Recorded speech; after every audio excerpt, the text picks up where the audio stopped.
이게 안 되는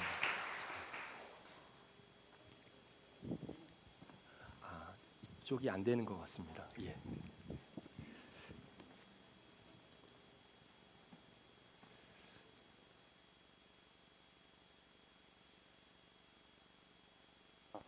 하나, 둘, 셋. 네. 네, 너무 교회 가족 같고 좋은 것 같습니다. 초청해 주셔서 감사하고 만나게 돼서 너무나 기쁘고 좋은 하루입니다. 저희 교회도 주일에 보통 한 120명 정도 이 정도 지금 참석하고 있으니까 딱 비슷한 분위기의 교회에서 비슷한 정서를 갖고 예배할 수 있어서 정말 좋은 느낌이 받았습니다.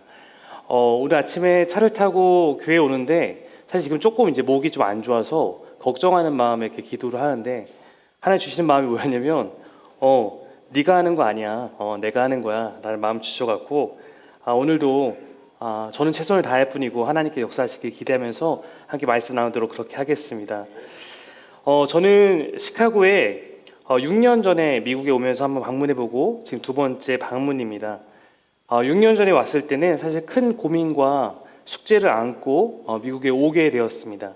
바로 그때 갖고 있던 고민 중에 가장 큰 고민은 개척에 대한 고민이었습니다. 당시 제가 한국 나이로 34살이었고 한국에서 부교역자로서 한 9년 정도의 시간을 보낸 후였습니다. 당시 저에게는 이제 그 다음의 스텝을 위해서 세 가지 정도의 갈림길에 서 있었습니다. 첫 번째는 계속해서 아직 나이가 많지 않으니까 부교역자로서 사역하는 길이 있었습니다. 9년간 부교역자 생활을 하면서 경험한 소중한 것들이 많았지만 동시에 그 안에는 발견되는 한계들도 덜어 있었습니다. 이전 세대에는 통했지만 지금 세대와 이후 세대를 품기에는 조금은 부족한 교회의 모습들도 느껴지기도 했습니다. 그러므로 계속 이 부교역자 사역을 위해서 저의 30대 후반에 에너지를 써야 할 것인지에 대해서 고민이 많이 있었습니다. 두 번째는 후임에 대한 것이었습니다. 특별히 모교회의 후임에 대한 제안이 있어서 그랬습니다. 30대 중반 정도의 이제 사역의 쉼표를 찍은 저에게 저희 아버지가 목사님이셨거든요. 그래서 아버지가 모교회로 들어와서 후임이 되는 것에 관해서 말씀하신 적이 있습니다. 당시에 아버지가 60대 중반이셨으니까 이제 모교회에 들어와서 함께 사역하면서 은퇴 후에 후임이 되는 준비를 하자라는 의미셨습니다. 그것이 마침 딱 이 미국에 오기 전의 일이었습니다. 아버지 개인의 결정은 아니었고 당회에서도 이야기가 구체화되었던 상황이었습니다. 그런 마음으로 그래도 저를 바라봐주는 모교회가 있다는 것만으로도 저에게는 큰 위로였습니다. 제가 그리 잘난 사람이 아닌데 그래도 그렇게 함께하고자 마음을 비춰주시니까 말입니다. 근데 그 길은 제가 이미 좀 종지부를 다행히 찍었던 일이었습니다. 제가 25살에 예수전도단 YM이라고 하잖아요. YM에서 6개월 정도 DTS라는 훈련을 제주도에서 받았습니다. 그 강의 가운데 권리 포기라는 강의가 있었는데 강의를 들으면서 내 삶에서는 하나님 앞에 내가 무엇을 권리 포기해야 할까라는 질문을 갖고 있었고 그때 노트에 적었던 것이 있습니다. 혹시 PPT 다음 넘겨주시면 네, 이게 제가 그때 적었던 실제로 그 사진을 찍은 건데 25살 제가 주님 저는 모교회를 포기합니다 이렇게 적었던 기억이 납니다. 사실 엄청난 김칫국이죠. 누가 그것을 저의 권리라고 하지도 않았는데 말입니다. 근데 제가 목사의 아들로 평생 살았고 20세 때부터 신학을 해서 아버지와 같은 길을 가게 된 이후부터 제 마음 안에는 언제나 나는 언젠가는 돌아갈 곳이 있다라는 마음이 도사리고 있음을 좀 느꼈습니다. 제 삶의 안정감의 뿌리를 하나님께 둬야 되는데 하나님 아버지가 아니라 육신의 아버지 또 모교회에 두고 있음을 제가 이 강의를 통해서 다시 한번 느끼게 된 것이었습니다. 하나님 다행히 그 마음을 제 안에서 들추셨고 저는 조금 일찍 그 마음을 다룰 수 있었습니다. 내가 이 목회의 길을 감에 있어서 배수의 진을 쳐야겠다라는 마음이 들었습니다. 저희 모교회는 그렇게 큰 교회는 아니지만 좋은 교회였습니다. 좋은 성도님들이 계시는 교회였고 그래서 제가 욕심을 미리 자르지 않으면 후에 제가 나이가 더 들어서 40살이 넘고 45살이 되고 이러면 더 큰 유혹을 받을 것 같았습니다. 그래서 아버지께 저는 모교회로 안 가겠습니다 라고 말씀드렸고, 아버지께서 그럼 넌 뭐 할 건데? 라고 했을 때 저 개척하겠습니다 라고 대답했습니다. 이 세 번째 선택지가 된 개척의 길은 사실 제가 별로 가고 싶지는 않았던 길이었습니다. 왜냐하면 아버지가 개척하는 과정을 다 봐왔기 때문에 그렇습니다. 그러나 하나님이 다른 교회에서 부교역자로 사역하는 저에게 지속적으로 교회의 아픔에 대해서 보여주셨습니다. 제가 선배 목사님들보다 뭔가를 더 잘하겠다는 것이 아니라 그분들의 목회 상황에서 그 윗세대들은 잘 소화할 수 있었지만 그 교회들이 품지 못한 사람들, 교회를 떠난 사람들이 머물 수 있는 작은 울타리, 아니면 마지막 울타리라도 되어보자란 마음으로 그렇게 개척에 대한 꿈을 꾸게 됐습니다. 하지만 그렇다고 개척을 위한 뚜렷한 대책과 준비가 있었던 것은 아니었고, 사실 제 안에 그때쯤에는 목회라는 게 과연 뭘까라는 고민이 참 많이 있었습니다. 그런 고민을 갖고 6년 전 미국에 잠시 오게 되었던 것입니다. 즉 미국 여행은 저에게 개척에 대해서 하나님의 뜻에 최종적으로 반응하는 그런 시간이었습니다. 제가 3주 동안 있다 갔는데 3주간의 미국 여행 중에서 하나님 저에게 두 가지를 확인시켜 주셨습니다. 첫째는 제가 그때도 누님 집에 머물렀는데 누나와의 대화였습니다. 당시에 누나가 잠시 교회를 떠나 있는 상황에 있었습니다.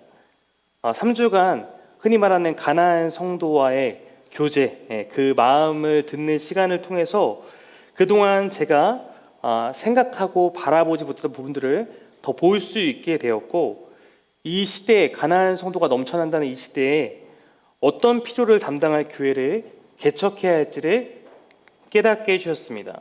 실제 저희 교회도 이렇게 주보에 보면 비전이 있는데 5가지 비전 가운데 하나가 가나안 성도에게 희망이 되는 교회입니다. 두 번째는 미국에 온 김에 제가 평소에 존경하는 한 목사님과의 만남을 갖게 되었습니다. 제가 미국에 와서 제일 하고 싶었던 일 가운데 하나였고, 이분을 만나기 위해서 워싱턴으로 가게 됐습니다. 그리고 잠시 교제를 나누게 되었습니다.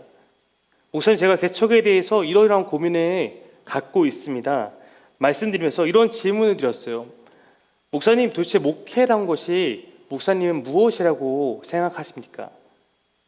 만약 그때 이분이 목회가 장난이 아니야, 어려운 거야, 이렇게 말했으면 그때 저에게는 굉장히 큰 두려움이 됐을 것 같아요. 근데 그분이 다른 것들은 다 말씀하지 않으시고 아주 심플하게 이렇게 대답해 주셨습니다. 목회는 함께 살아가는 것입니다. 목회라는 것이 목사 혼자 그리 엄청난 것을 하겠다고 생각하는 것이 아니라 성도들과 함께 하나님의 가족된 우리 형제 자매와 함께 주님 바라보며 살아가는 것, 그것이 목회라고 말씀해 주셨습니다. 정말 그것이 목회라면 그럼 나도 한번 그거 해볼 수 있지 않을까? 내게 허락하신 사람들과 그것이 크든 작든 함께 살아가는 도전은 해볼 수 있겠다 생각했습니다. 그리고 한 가지 덧붙여서 그 목사님께 해주신 것이, 신자란 죽을 때까지 나를 점검하고 고민하는 것이라고 조언해 주셨습니다. 고민이 멈추는 순간 부패한다. 지금도 전 참 고민이 많습니다. 가끔 목회 나가면서 난 왜 이렇게 고민이 많지? 이렇게 생각했는데 이 고민하는 것이 내가 살아있다는 것이구나 느끼면서 지금도 그렇게 하나님 안에서 바른 교회, 바른 성도가 되기 위해서 힘쓰고 있습니다. 결국 미국 여행 마치고 돌아갈 때쯤에 개척에 대해서 그래 해야겠다 결단 내릴 수 있었고, 그 후에 3, 4개월이 지나서 2017년 1월부터 사김의 교회가 시작되었습니다. 그럼 여러분, 오늘 우리가 마침 교회에 대해서 나눌 수 있는 그런 설교인데, 진정한 의미의 교회가 무엇일까 질문해 보고 싶습니다. 예를 들어 법적으로는 이렇습니다. 저희가 2017년 1월부터 사김의 교회라는 이름을 붙이고 예배 시작했지만, 제가 속한 교단이 예수교에 대한 성결교회거든요. 그 교단의 법적 기준으로는 저희는 교회가 아니었습니다. 저희 교단의 창립, 교단 소속 교회가 되기 위해서는 예배를 드릴 수 있는 공간 10평과 세례교인 12명이 있어야지만 교회로 인정해 주기 때문에 그렇습니다. 저희는 당시 예배당도 없었고 사람도 12명이 아니었습니다. 하나님이 제게 주신 귀한 씨앗 멤버들이 그래도 있었는데, 제가 그 다음 페이지에 넘겨주시면 네, 이게 저희 같이 첫 예배를 드렸던 멤버들입니다. 네, 여기 저희 딸도 와 있고, 네, 저희 가정과 청년 2명과 집사님 부부 한 가정 이렇게 해서 저희가 첫 예배를 드렸습니다.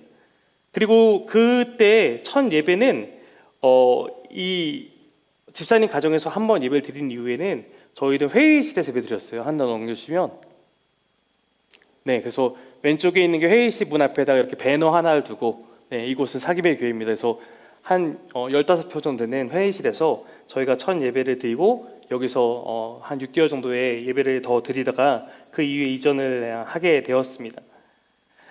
1년의 시간 동안 그런 과정을 거쳐서 2018년이 돼서 이제 정식 교단의 교회로 창립하게 되었습니다. 그래서 저희 교회는 올해가 창립 4주년이었습니다.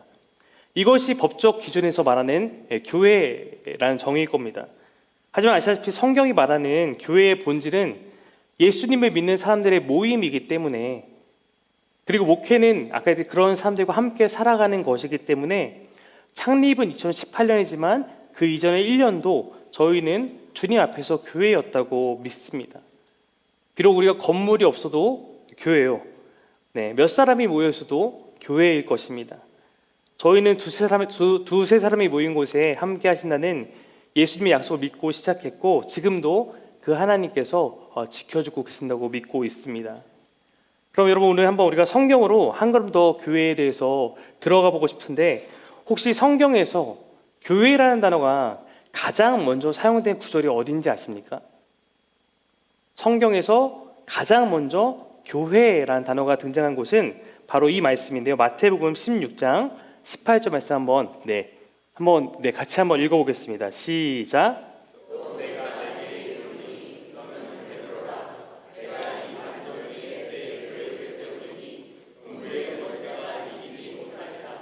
네, 여기서 이제 교회라는 단어가 처음 등장하는데 아마 이 말씀을 아시는 분도 있겠지만 이 고백을 했던 장소는 제자들과 예수님이 가이사라 빌립보에 갔을 때입니다. 이 로마의 통치하에서 도시 앞에 가이사랴가 붙으면 이 도시는 황제에게 바쳐진 도시라는 의미입니다.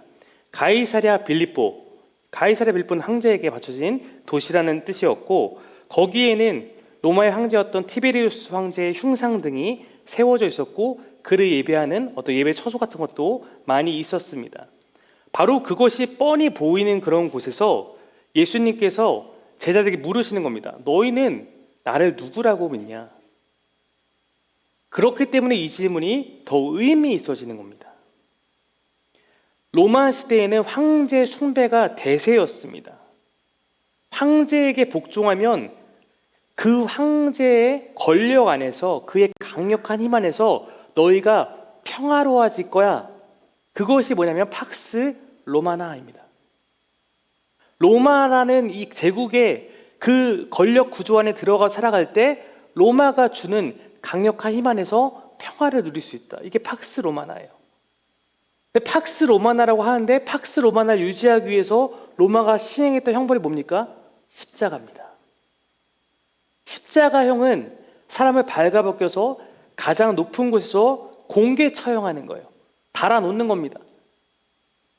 가장 잔인하게 죽이는 거고 수치스럽게 죽이는 것이고, 무엇보다도 높은 곳에서 며칠 동안 서서히 죽여서 죽이는 것도 목적이지만 보는 사람들로 하여금 보고 공포감을 주게 하는 것이 목적이었습니다. 어떤 공포감입니까? 로마에 대항하면 우리도 저렇게 되겠구나. 이게 팍스 로마나의 뒷면이라는 거예요. 그곳에서 예수님을 따라다니는 제자에게 드디어 이제 물으시는 겁니다. 너희가 이제 이 정도를 따라다녔으니까 너희는 이제 나를 누구라고 믿느냐? 이때 베드로가 뭐라고 말하냐면 당신은 그리스도입니다. 당신은 살아계신 하나님의 아들입니다. 그리스도는 히브리어로 메시아예요. 이 메시아 그리스도 하나님의 아들은 이 로마 황제의 이 통치하에서 누구에게만 허락된 단어면 황제에게만 쓸 수 있는 단어입니다. 이 단어를 다른 사람에게 붙이는 순간 이 사람은 대항하는 것이죠. 감히 베드로가 지금 그 단어를 황제가 아닌 예수님께 고백하고 있는 것입니다. 이거를 만약에 황제가 들었으면 베드로는 바로 십자가형에 처해질 것입니다. 주님은 베드로의 그 고백을 보고 기뻐하시고 말씀하시죠. 내가 바로 이러한 고백을 가진 자들을 위해 교회를 세우겠다. 여기서 근데 주님께서 이러한 고백을 가진 자들을 위해 세우겠다고 한 교회의 특징은 뭐냐면 내 교회를 세우겠다예요. 누구의 교회라고요? 내 교회. 내가 누구냐 말하는 게 예수님이잖아요. 예수님의 교회를 세우겠다는 것입니다. 교회는 담임 목사의 교회도 아니고 당의 것도 아니고 특정 누구의 것도 아니죠. 교회는 모두 주님의 교회인 줄로 믿습니다. 즉 교회는 로마 시대의 황제보다 예수님을 택한 사람들, 그들이 바로 교회입니다. 이 세상을 살아가고 있지만 하나님 나라에 속한 자로서 살아가는 사람들의 고백을 가진 그 무리, 그것이 교회인 것입니다. 이것이 교회의 본질입니다.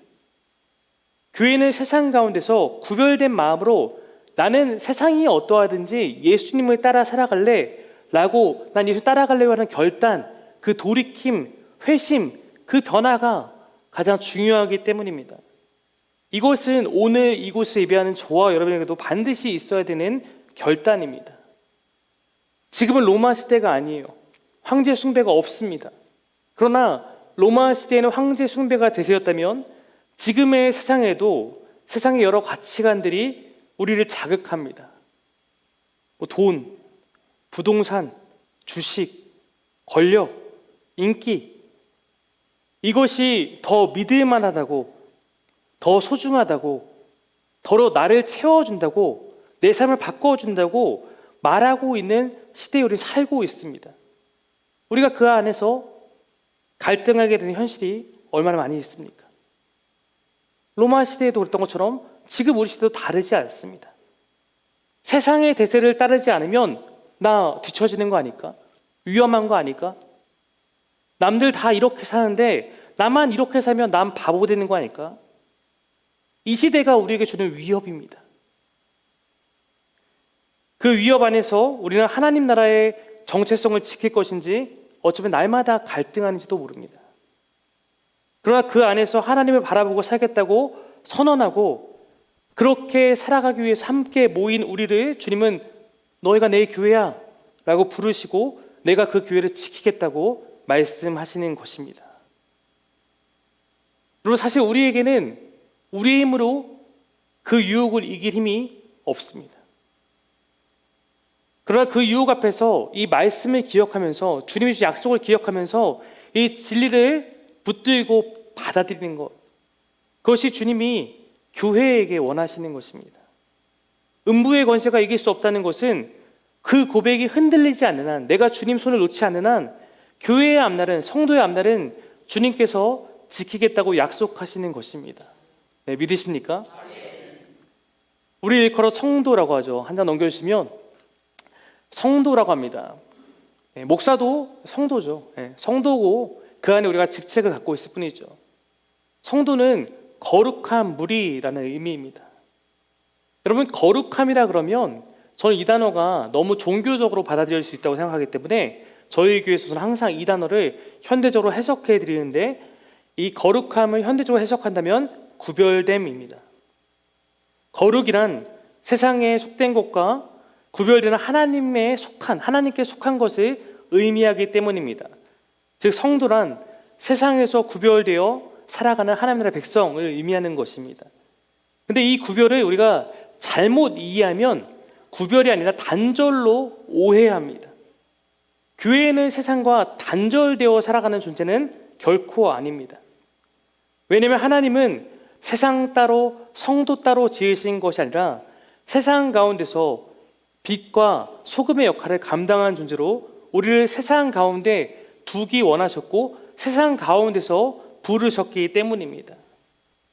여러분 아시다시피 바닷물이 썩지 않는 이유는 3.5%의 염분 때문입니다. 3.5%의 염분이 바닷물 가운데 섞여 있기 때문에 바닷물 전체가 생명력을 유지할 수 있도록 하고 있는 것입니다. 하나님이 이 땅에 교회를 두신 이유는 거기에 있을 것입니다. 이 세상 가운데 교회가 그런 소금과 같은 역할을 하기를 원하셔서 세상 가운데 우리가 구별되었지만 이 안에서 너무나 소중한 존재로 우리를 두신 것입니다. 하나님이 창조하신 이 세상 가운데 세상 모든 백성 가운데 자기 백성을 두신 이유입니다. 그래서 저는 종종 이런 표현을 씁니다. 세상이 바다라면 신자의 삶은 배와 같다. 그럼 배가 바닷물 위에 있는 것이 당연합니다. 바닷물과 구별될 수 없어요. 그러나 배 안에 바닷물이 가득 차버리면 배는 침몰합니다. 우리는 세상 가운데 살아가지만 세상의 것을 가득 품고 살아가는 순간 침몰합니다. 세상 가운데서 그러나 이 안에 구별된 존재로 살아가는 자, 그것이 교회인 줄 믿습니다. 오늘 말씀을 다시 한번 봅시다. 베드로전서 3장 15절 말씀 한번 다시 한번 읽겠습니다. 시작.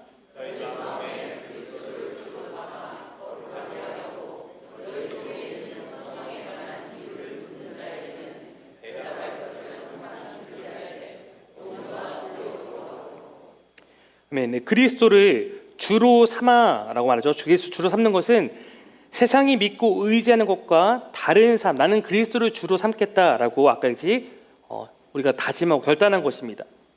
이것은 내 삶의 주인을 바꾸는 일입니다. 하나님이 주인된 삶을 살아간다는 것은 세상의 흐름과 세상의 어떤 이야기들과 다른 역행하는 삶을 살아가는 것입니다. 그러면 내가 그리스도를 주로 삼은 순간 우리의 삶은 이제는 이전의 삶과 다를 수밖에 없습니다. 우리가 그리스도를 주로 삼는 순간 우리는 반드시 구별됩니다. 누군가가 우리 보면서 쟤네는 좀 살아가는 법이 이상하네.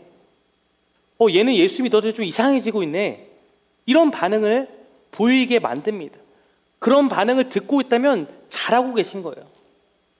오히려 내가 교회를 다니는데 야, 너 교회 다닐 때나 안 다닐 때나 똑같다 라고 하면 여러분 한번 좀 걱정해 보셔야 됩니다.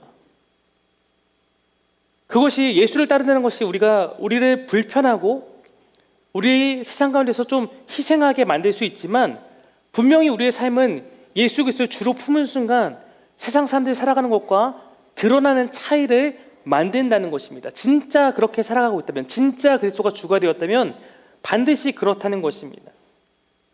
우리의 삶은 그저 세상과 다르게 살아가는 것 초점이 아니라 내가 내 마음에 예수 그리스도를 주로 품고 살아가는 목표가 명확하기 때문에 그렇습니다. 그리스도를 마음에 품었기 때문에 내 안에 살아가던 내 안에는 내가 주인 되던 삶과 구별된 차이점이 생겨버렸기 때문입니다. 우리 주님이 주시는 말씀, 주님이 이렇게 살라고 하는 그 명령, 그것을 따라 살아가기 때문에 그때부터 우리는 자연스럽게 구별되는 것입니다. 그러한 교회, 그러한 성도의 구별됨, 특별히 이 시대 가운데 세상 사람들이 가장 많이 놀랄 만한 성도의 구별됨, 가장 교회가 가진 본질적인 힘과 능력은 어떤 구별일까요? 저는 예수의 말씀 가운데 예수님이 분명하게 말씀하신 이 말씀 가운데 답이 있다고 생각합니다. 요한복음 13장 34절 35절 한번 읽겠습니다. 시작.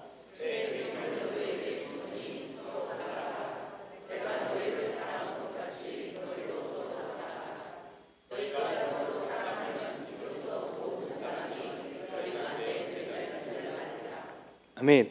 너희가 서로 사랑하면 사람들이 너희가 내 제자인 줄 알 것이다 이렇게 말씀하셨잖아요. 저들이 저렇게 사랑하는 거 보니까 저들은 예수를 따르는 자들이구나. 이렇게 보여지는 것이 제자들, 성도들, 교회라는 것입니다. 이것이 교회가 가진 세상과 가장 구별되는 특징이라는 것입니다. 여러분 아시겠지만 세상도 사랑합니다. 그러나 세상의 사랑은 점점 시간이 갈수록 조금 더 자기중심적인 사랑을 하고 혹은 어느 정도 관계 안에서만 사랑을 합니다. 그러나 우리가 말씀을 품고 말씀을 따라갈 때 우리가 사랑하는 방식이 그들과 다르기 때문에 우리가 사랑하는 방식이 정말 주님이 원하시는 방식이라면 세상 사람들이 저거는 예수 그리스도를 믿는 사람들이구나 이렇게 한다는 것이죠. 그걸 예수님이 말씀하셨습니다. 마태복음 5장 46, 47절 한번 읽겠습니다. 시작.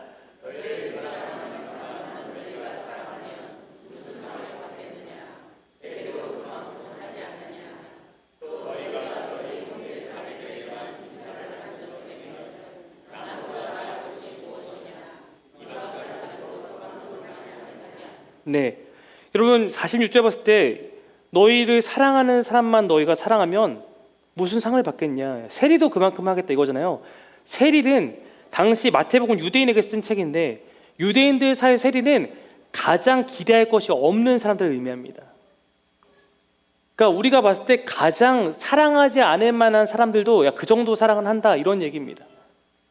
너희가 형제 자매들에게만, 즉 나하고 가깝게 지내는 관계에 있는 사람들만 인사하고 지내면 너희가 남보다 나을 것, 세상보다 나을 것이 무엇이냐? 이방 사람들도 하나님 안 믿는 사람들도 그건 하지 않겠냐? 즉 예수를 믿는 자들의 모습과 태도는 조금 더 달라야 한다라고 말해주고 있는 것입니다. 여러분, 세상 사람들도 아까 얘기했듯이 사랑합니다. 자기 중심적으로 사랑합니다.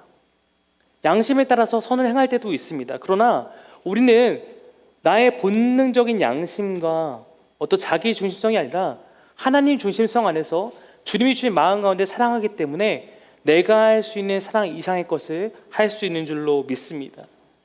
그리스도인이 성숙해져 간다는 것은 다른 것이 아니라 예수님을 날마다 닮아가는 것입니다. 끊임없이 주를 따라가는 것입니다. 제가 아까 2017년 1월부터 사김의 교회를 시작했다고 했으니까 총 시간을 다 따지면 5년하고도 반 정도의 시간에 사김의 교회에서 개척해서 목회를 하고 있습니다. 여러분, 교회가 개척되고 한 5년 정도가 지나면 별의별 일이 다 있었다고 생각하시면 될 겁니다. 여러분 아실 거예요. 보통 한 3년까지는 이슈가 많지 않다가 또 저희 사람도 없어갖고 너무 잠잠했거든요. 근데 이제 좀 사람들이 모여들기 시작하고 이렇게 되면 별의별 일을 다 겪습니다. 목회하면서 힘든 일이 왜 없겠습니까? 근데 제가 작년에 많이 깨달은 게 뭐냐면 5년 차 때 많이 깨달은 게 뭐냐면 처음에 이런 느낌이에요. 목회가 왜 이렇게 힘들지? 내가 이 목회를 평생 할 수 있을까? 이제 제가 40인데요. 한국에서는 70세까지 목회할 수 있잖아요. 나 30년을 하라 그래도 나 그 전에 죽을 수도 있겠는데? 약간 거의 이런 느낌이었어요. 근데 작년에 하나님이 제 안에서 많은 것을 깨닫게 하셨는데 어떤 깨달음? 2가지였어요. 목회는 원래 힘든 거야. 성경 보면 예수님이 나도 힘들었어. 목회는 원래 힘든 거야. 근데 충분히 힘들어서 할 만큼 고귀하고 가치 있는 일이야. 여러분, 우리 스승이신 예수님을 기억해 보십시오. 세상에서 참된 그 제자 공동체, 교회를 세워간다는 것은 쉽지 않죠. 예수님이 12명과 함께 3년을 동고동락했는데 거기서도 한 명의 이탈자가 생기지 않습니까? 배신자가 생기지 않습니까? 그럼에도 불구하고 품기 위해서, 그들 사랑하기 위해서 모든 것을 다 내어줘야 하는 것, 그것이 교회를 세우는 일이고 목회이기 때문에 그렇습니다. 제가 어려움을 저도 겪을 때마다 이 예수님, 내 스승 대신 내가 따라가고 싶은 예수의 모습을 막 떠올렸어요. 베드로가 배신했지만 베드로를 찾아가서 그를 품어주기 원하시는 예수의 모습, 요한복음 21장의 모습을 참 많이 묵상했습니다. 우리의 사랑은 그냥 내가 하고 싶은 대로 하는 게 아니라 주님이 어떻게 사랑하셨는지 기억하고 따라가는 것이기 때문에 그렇습니다. 여러분, 저도 참 이 교회도 제가 봤을 때 사랑을 굉장히 강조한다고 느꼈어요. 예배 전체적인 분위기가. 저도 교회에서 많이 그렇게 하는데 옆에 있는 사람을 사랑하기 쉽냐라고 하면 사랑이 힘들 때가 다 있습니다. 옆에 있는 사람을 혹시 그것이 남편이든 아내든 아니면 직장 동료든 친구든 성도끼리든 옆에 있는 사람을 사랑하기 힘든 상황이라면 저는 꼭 이렇게 질문해 보라고 말합니다. 하나님이 이 사람을 어떻게 바라보고 있을지를 묵상해 보십시오. 나는 이 사람이 좀 기분 나쁠 수 있는데 과연 하나님 앞에서 이 사람은 하나님은 어떤 사람을 이 사람을 기다리고 있을까? 바라보고 있을까? 그리고 주님께 물으십시오. 주님, 제가 주님을 위해서 이 사람에게 어떻게 하기를 원하십니까? 내 뜻대로가 아니라 내가 주님을 위해서 이 사람에게 어떻게 행하기를 하나님 원하십니까? 그러면 혹시 내가 이렇게 먼저 마음을 썼다가 거절당해도 상처가 되지 않습니다. 왜냐면 내가 주님 바라보고 한 것이고 내가 행하는 순간 주님이 이미 내 마음을 받으셨기 때문에. 주님은 네 옆에 있는 그 사람도 내가 사랑한다라고 말씀하실 겁니다. 내가 옆 사람 사랑할 때 나는 하나님 바라보고 옆 사람 사랑하는 것이지, 우리가 서로의 모습 바라보고 사랑하려면 반드시 사랑 못할 겁니다. 근데 주님께서 별로 사랑하지 않아도 될 만한 나의 모습도 받아주시고 사랑해 주셨기 때문에 그 사랑받은 내가 주님처럼 이 옆 사람의 허물과 잘못들과 부족함들도 사랑하는 것, 이것이 기독교의 사랑입니다. 그래서 세상과 다른 거예요. 요한복음 13장 14절 15절 말씀 한번 읽어보겠습니다. 시작.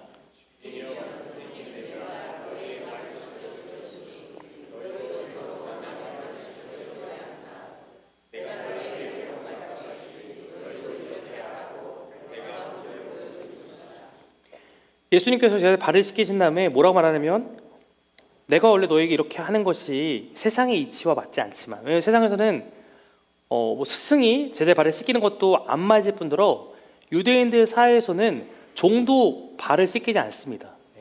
발은 발 씻기는 거는 그렇게 좋은 일이 아니었으니까요. 근데 예수께서 이렇게 제가 행하신 다음에 뭐라고 말하면, 내가 본을 보여준 것이다, 즉 따라하라는 것이죠. 예수님은 사랑과 섬김을 행하신 다음에 너희도 이렇게 하라라고 말씀하십니다. 제자란, 교회란 이렇게 하는 거야 라고 말씀해 주시는 겁니다. 왜 교회가 세상이 할 수 없는 사랑을 할 수 있습니까? 우리가 교회 밖에 있는 사람보다 성품적으로 더 사랑이 뛰어난 존재여서 그럴까요? 전 그렇지 않다고 생각합니다. 주님의 사랑이 우리를 채우고 있기 때문입니다. 주님의 사랑이 날마다 이 예배 때마다 날 채우고 있으니까, 주님 내가 이렇게 주께 큰 사랑 받았으니 저도 한번 해볼게요, 이러고 나가서 해보는 거죠. 사랑받지 않고서 사랑하려고 하면 고갈될 뿐입니다. 그런데 주님은 교회를, 성도들을 정말 사랑하십니다. 그래서 우리가 이 하나님 앞에 나올 때마다 그 사랑을 받아서 나는 그 사랑을 흘려보내는 거예요. 이러면 주기만 하더라도 지치지 않습니다. 내가 줬을 때 하나님이 나를 더욱더 채우시기 때문에 그렇습니다. 저는 여기에 교회의 본질이 있다고 생각해요. 교회에는 교회의 머리 되신 주님께서 우리에게 행하신 사랑이 그 머리로부터 계속 흐르고 있습니다. 그 사랑을 받고 누리는 사람은 충만하게 채워집니다. 그리고 옆 사람에게 세상과 다른 사랑을 행하게 됩니다.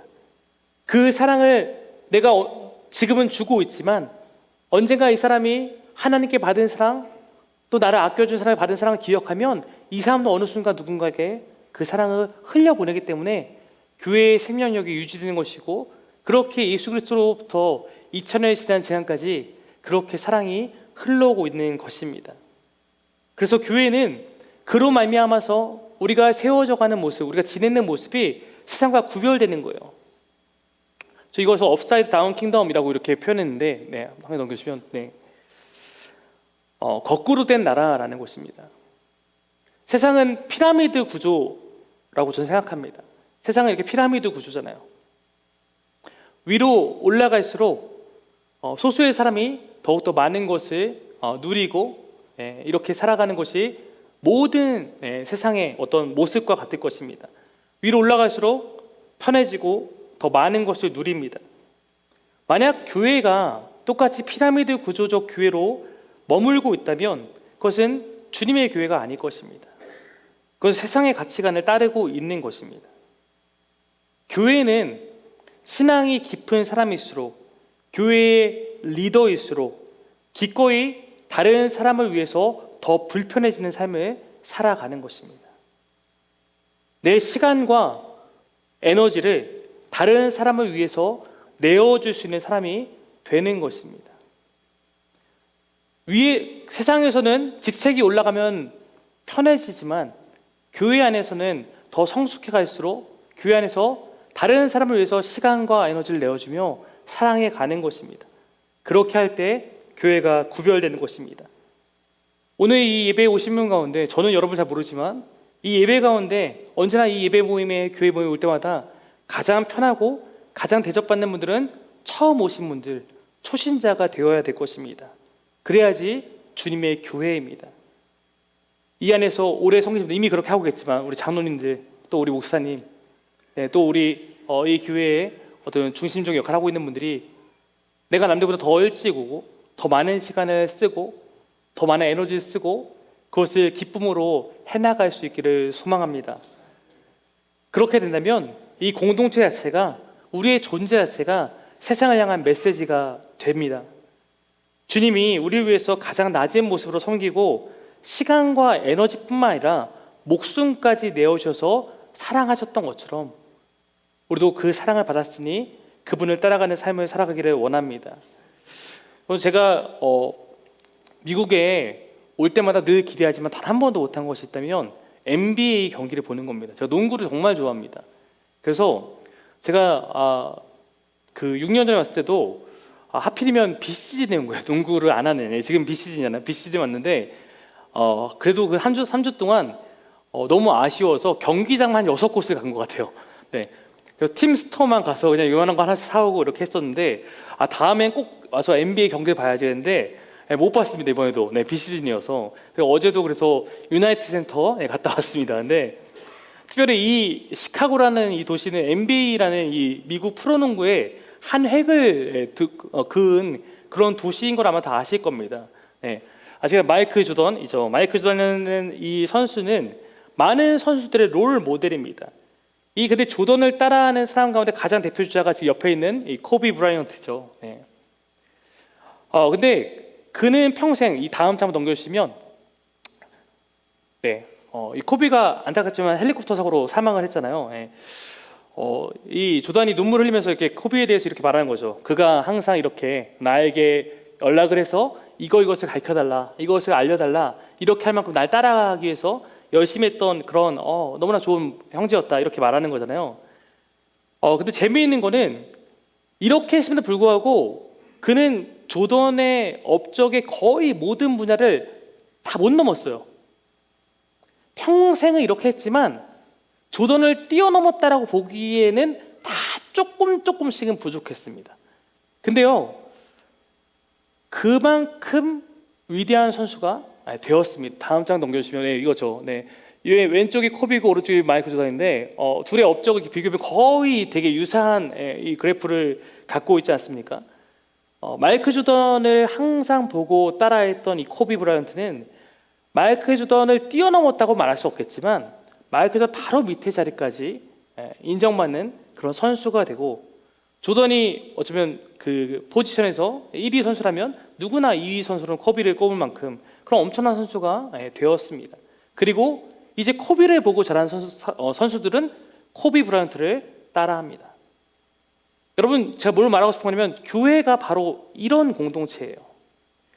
우리는 예수님을 보고 예수님을 발견하고 예수님을 알아가는 사람들이 예수님을 바라보고 닮아가기를 깨닫고 닮기에 힘쓰며 그분처럼 먼저 사랑하고 먼저 섬기고 말씀에 순종한 삶을 살아간다면 이 변화는 그 한 사람의 변화로 끝나지 않습니다. 그래서 반드시 교회 공동체 내에서 계속해서 흘러가는 그런 아름다움을 나타내게 됩니다. 그리고 그 변화가 우리 안에 있을 때 이 변화, 우리의 공동체 자체가 세상 가운데 또한 그렇게 빛나게 되는 것입니다.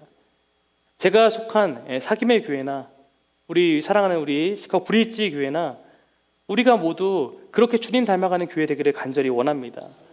제가 교회에서 저희 교회 자주 보여드리는 도표가 하나 있는데 지금까지 말씀드린 내용을 교회의 모습 도표하면 이런 모습입니다. 저 하나하나가 여러분이라고 생각하시면 돼요. 교회가 이렇게 한 사람 한 사람 모여있는 원인데 저 가운데 제가 지금 예수 표현했지만 저 가운데 만약에 예수님 외에 다른 게 들어가 있으면 저는 교회가 아니라고 생각합니다. 저도 담임 목사지만 저 안에 담임 목사가 들어가 있으면 전 교회가 아니라고 생각합니다. 누구와 들어갈 수도 없습니다. 예수 그리스도가 있을 때만 우리는 주님의 교회죠. 그러면 저와 같이 담임 목사나 아니면 이곳에 있는 리더분들, 우리 직분 있는 분들, 이런 분들이 가져야 될 어떤 역할을 무엇이냐면 다음 장 넘겨주시면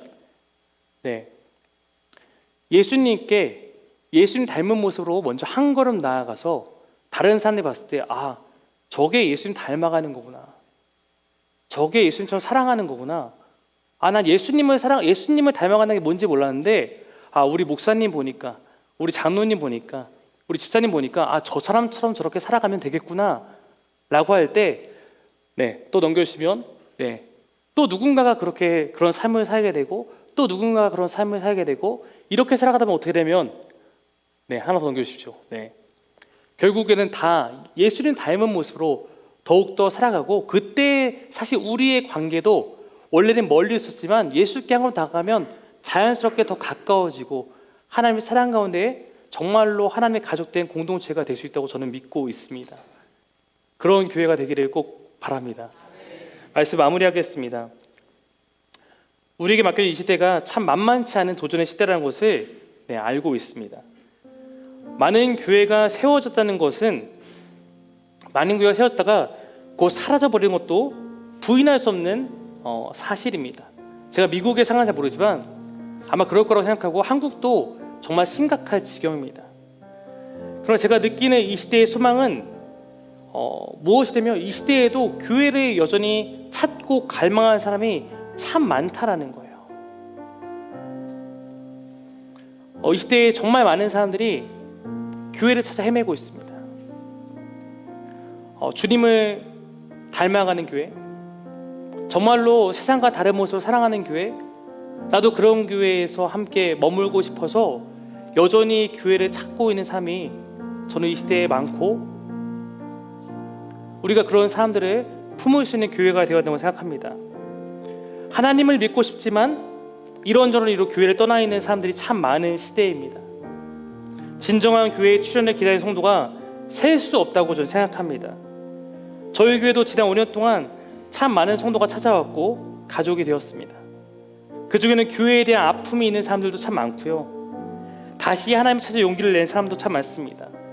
10년 동안 가난한 성도가 되어 있다가 돌아온 경우도 있고, 때로는 불신자들도 여전히 회심하고 돌아오고 있습니다.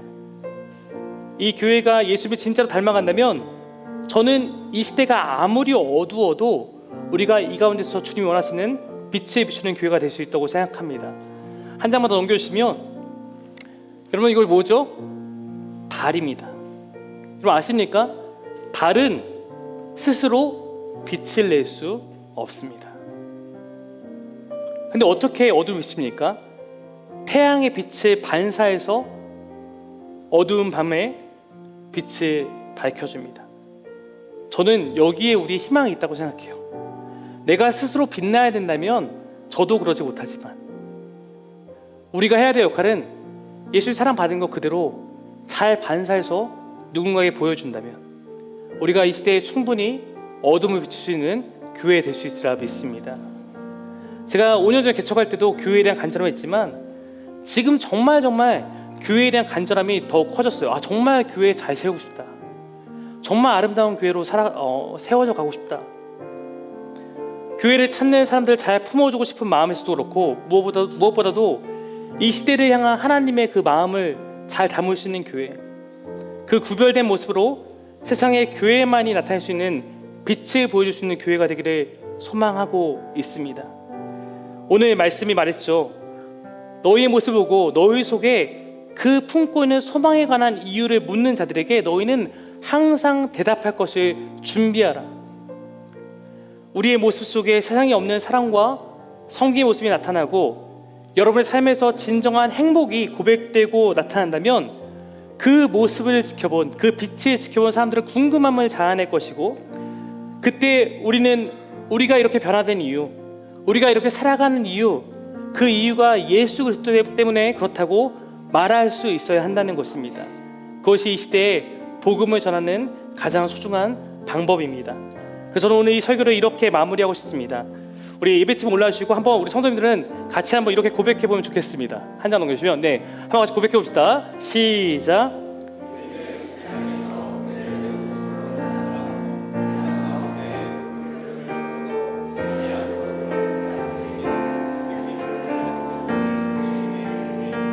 혹시 옆에 있는 분들에게 한 번 더 이렇게 고백해 주시겠어요? 한 번 더 읽겠습니다. 옆에 있는 분들 향해서 시작.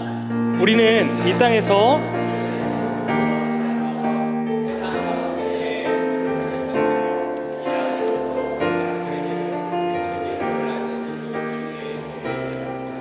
아멘. 우리는 그런 주님의 교회인 줄로 믿습니다. 우리의 삶이 세상 사람들 가운데는 물음표를 던져주고 이 안에 들어오는 교회는 맞아, 이것이 교회지, 이것이 하나님의 가족된 것이지, 그렇게 고백할 수 있는 우리 시카고 브릿지 교회 되기를 간절히 소망합니다. 아멘. 우리 그 마음 담아서 함께 찬양하고 싶은데요, 아무것도 두려워 말라. 음부의 권세 앞에서 내가 너희를 지키겠다 말씀하신 우리 주님의 그 약속을 믿으면서 두려워하지 않고 주님 바라보고 주님 붙들고 나아갈 수 있는 우리 모든 성도 되기를 간절히 축복합니다. 우리 같이 그런 마음으로 함께 찬양하며 기도하며 나아가겠습니다. 아무것도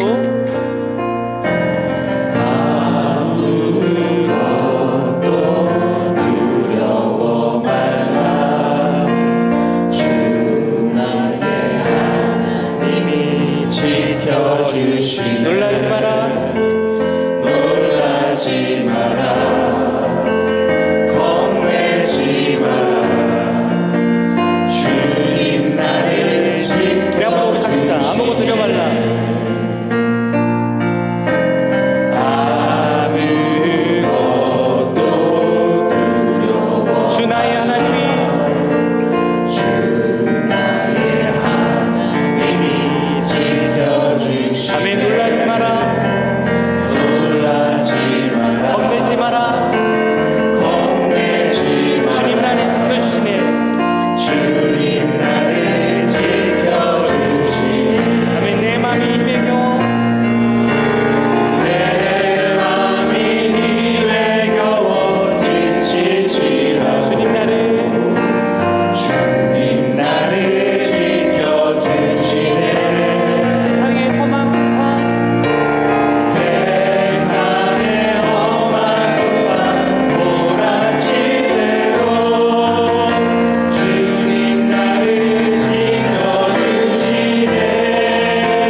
주 너의 하나님으로 우리 서로 바라보면서 축복했으면 좋겠습니다. 아무것도 두려워 말라.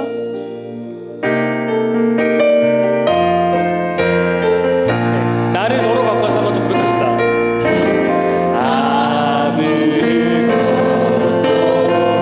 주 너의 하나님이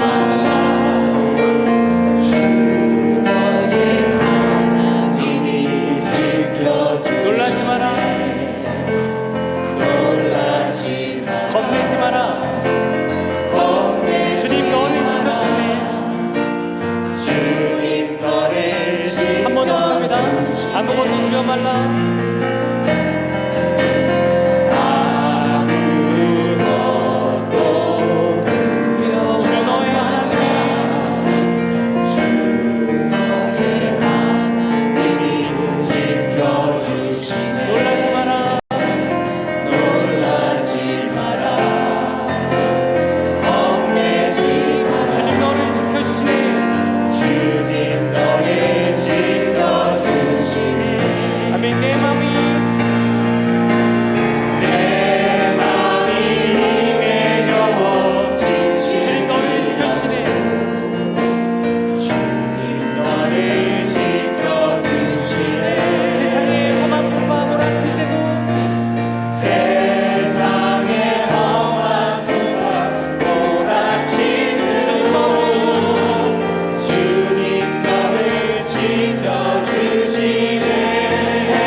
같이 기도하기 원합니다.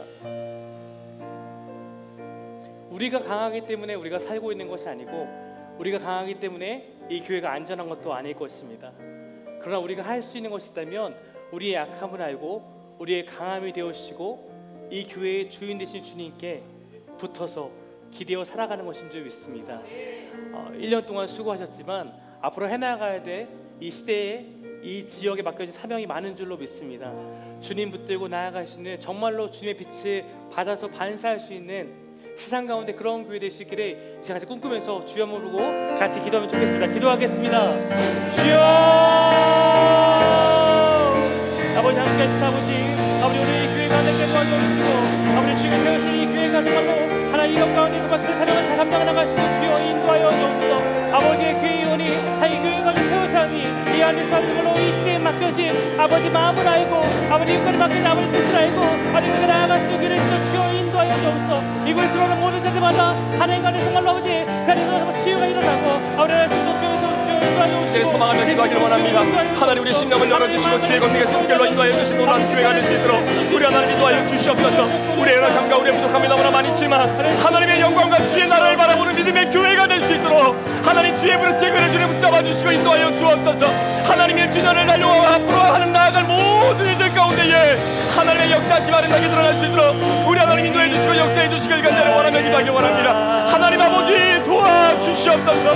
하나님 우리의 강함이 되어주시고 하나님이 우리의 빛이 되어주시고 하나님이 우리의 주인 되어주시는 믿음의 교회가 되어줄 수 있도록 우리 하나님 인도하여 주시길 간절히 원하며 기도하기 원하오니 주님은 축을 베풀어 주시옵소서. 주의 은혜와 능력으로 함께하여 주옵소서.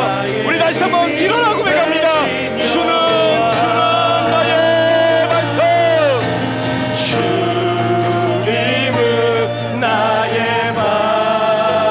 반석 주님은 나의 요새 주님은 나의 소망 나의 힘이 고백합니다. 주님은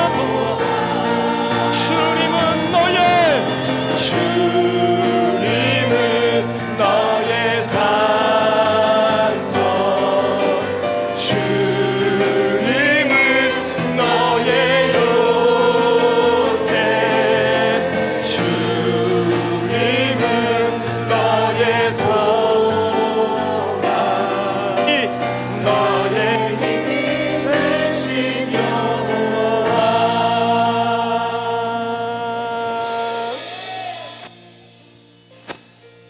여러분 지난 1년 동안 정말 고생 많으셨습니다.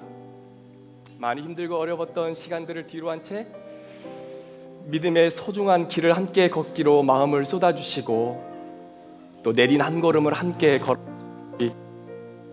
분들을 진심으로 사랑하고 축복하고 이제 내린 한 걸음 또다시 함께 한 걸음을 걸어가기를 원합니다. 오늘 주신 말씀처럼 하나님의 사랑을 잘 반사해서 우리 브릿지 교회를 오늘도 시카고 지역의 가나안 성도들이 주 앞으로 다시 한번 돌아올 수 있는 그런 구원의 방주 역할을 감당하는 우리 모두가 되기를 함께 뛰고 노력하는 주님의 귀한 분들 되시기를 주의 이름으로 축복합니다.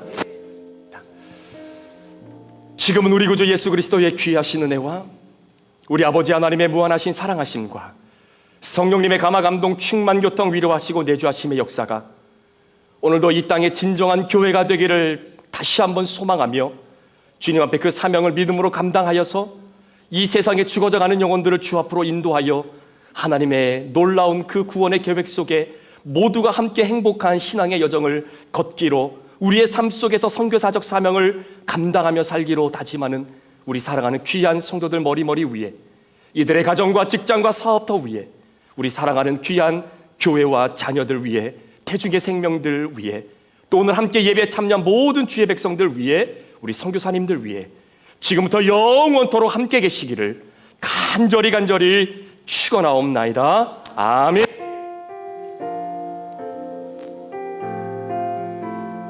주님 도와주셔서 우리 심령을 열어주시고 주의 권능의 손길로 함께하여 주시고 하나님의 거룩한 뜻을 바라보는 귀한 교회가 될 수 있도록 인도하여 주시옵소서.